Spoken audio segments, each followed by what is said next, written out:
Subscribe to Rationally Yours India and click the bell icon.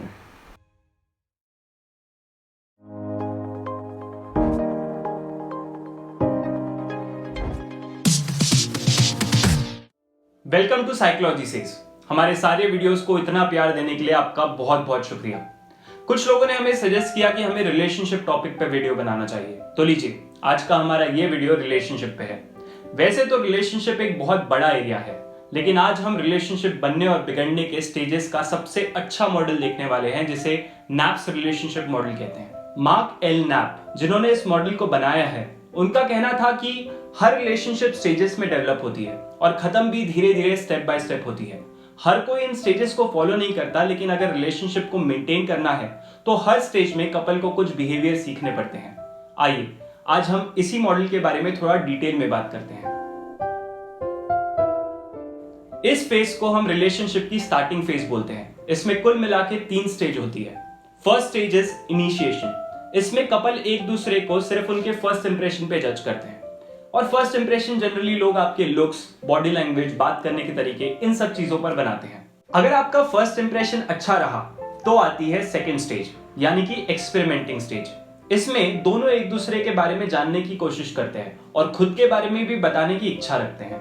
Experimenting के बाद आती है इस फेज की लास्ट स्टेज, जो कि है intensifying stage. As the name suggest, इसमें दोनों की फीलिंग्स एक दूसरे के लिए इंटेंसिफाई हो जाती है, एक दूसरे पर भरोसा बढ़ने लगता है और कमिटमेंट देने की इच्छा होने लगती है।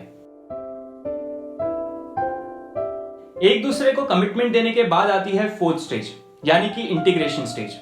इसमें एक दूसरे को या लगे तो पूरी दुनिया को अपने प्यार का इजहार करने की इच्छा होती है।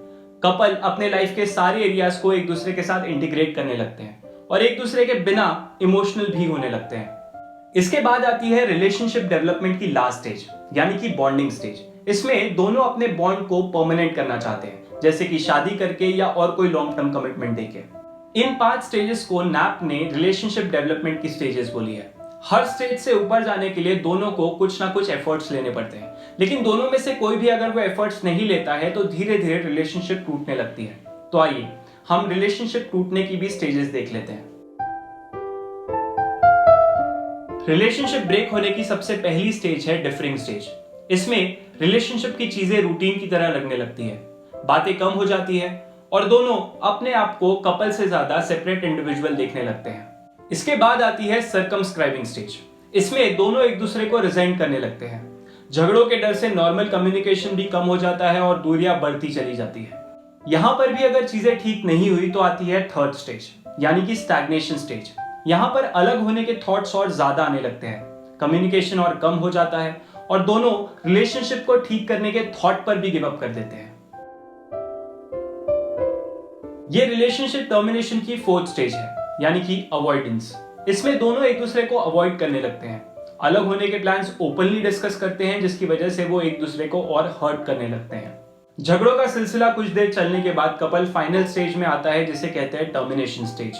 इसमें दोनों एक दूसरे से अलग हो जाते हैं, अपनी हीलिंग प्रोसेस शुरू कर देते हैं और सिर्फ खुद पर फोकस करते हैं। नैप ने रिलेशनशिप मॉडल को समझाते हुए ये कहा है कि अगर आपके रिलेशनशिप में प्रॉब्लम चल रहे हैं तो पहले आप ये एनालाइज करो कि आप कौन से स्टेज पे हो और फिर उसे ठीक करने के अप्रोप्रिएट स्किल्स सीखो। रिलेशनशिप अगर ब्रेक भी होती है तो किस एरिया की वजह से हुई ये चेक करो और पूरी रिलेशनशिप को गलत बोलना बंद करो। सो आई होप आपको हमारा ये वीडियो अच्छा लगा हो और हमें कमेंट करके जरूर बताइए कि और किन टॉपिक्स पे आप चाहते हैं कि हम वीडियो बनाएं। Thank you so much.